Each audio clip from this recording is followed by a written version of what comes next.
Newly released documents that were missing from the Epstein files contain serious, unverified allegations against President Trump. The Justice Department posted 3 FBI memos describing interviews with a woman who accuses both Jeffrey Epstein and President Trump of sexually assaulting her when she was a teenager. The White House calls the accusations completely baseless.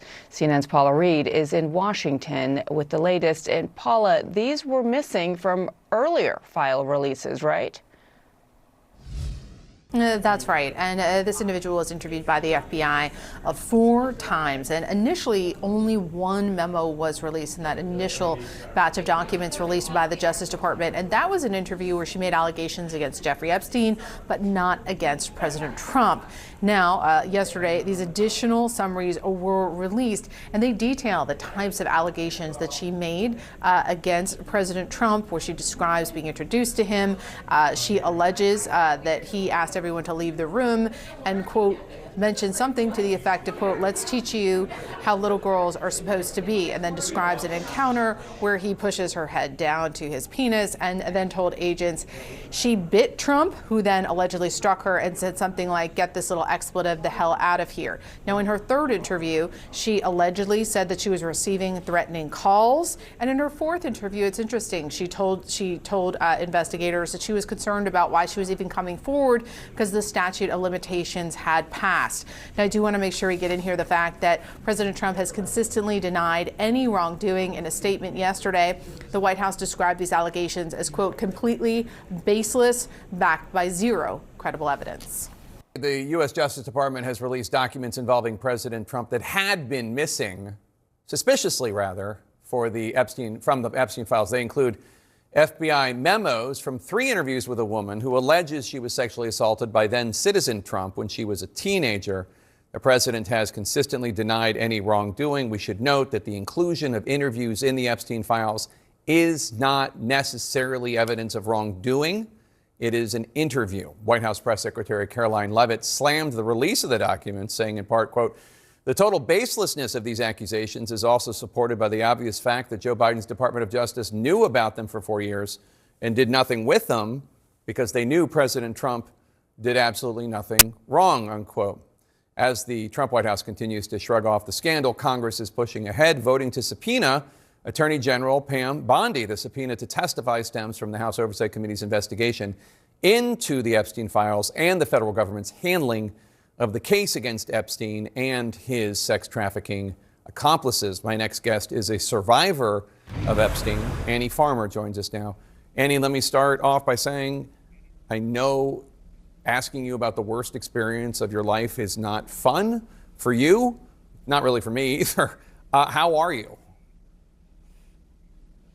Oh, I appreciate that, Jake. I'm doing all right. I'm glad to be with you. What questions might you have for Attorney General Pam Bondi?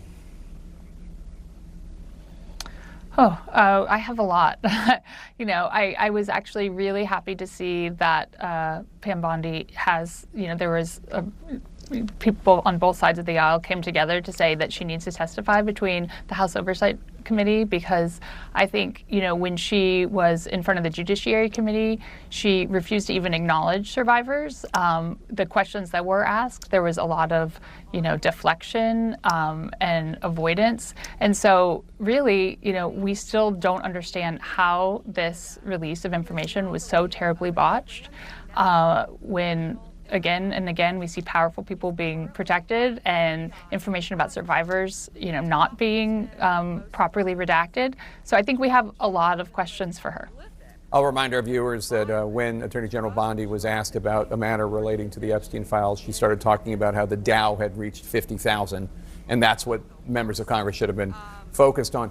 Over the last few weeks, we have seen across the pond in foreign countries investigations start, foreign leaders get in trouble, even a former member of the Royals. There has been some accountability for actions related to the case. What does it tell you that the U.S. government is not, at least as far as we know, doing so in terms of investigations and accountability? I think a lot of people are looking at this and wondering why. What is it that's different that's happening here? I mean, we know this was a global conspiracy. So, there were people all over the world involved in this operation. And so I'm glad to see that, people are doing things overseas. It makes me hopeful that real investigations could happen. But I do feel frustrated that that's not happening here. I think we need more of that. You were invited to the State of the Union address last week. Tell us about that experience. Yeah, I was able to go with Congressman Robert Garcia, and he's been a real champion for this investigation in the House Oversight Committee. So I was glad to be there with him. It was actually pretty challenging, though, to sit through Trump's speech when it seemed like he just had a different vision of the country that he was presenting, a different vision of events. He, of course, did not acknowledge any of the survivors that were present, and we weren't really expecting him to, but we were there to remind him that we're not going away, that, the United States, I think, is very much still interested in getting to the bottom of this and wants answers. Annie Farmer, thank you so much, and best to your sister as well. We appreciate your coming here today and know it's not easy. A very rare and stunning rebuke of the Attorney General of the United States, Pam Bondi, by members of the president's own party.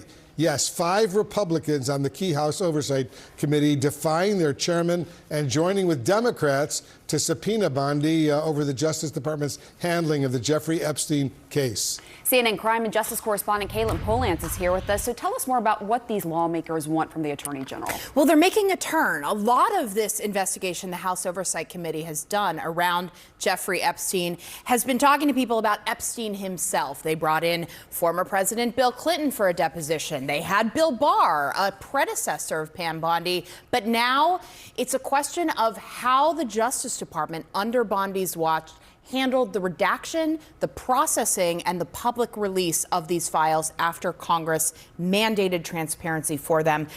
The Representative Nancy Mace, a Republican on the committee, was the one that moved to subpoena Bondi for testimony about this and has made clear one of the issues here for the committee is that not all of the Epstein files have been released. Congress is not happy with the Justice Department and with Pam Bondi. And really, it has been a boondoggle for the Justice Department as they've been working through these files and getting them up. There were failures to redact information of victims, exposing survivors' private information. There are documents that have not been released still and questions about that. And also, Pam Bondi is the person who a year ago said that the Epstein client list was on her desk, and that never materialized as a real thing. So it's going to be a really tough deposition for Pam Bondi. We're waiting to see what the Justice Department does to respond. We'll wait with you, Caitlin Polantz. Thank you very, very much. Thanks so much, Caitlin.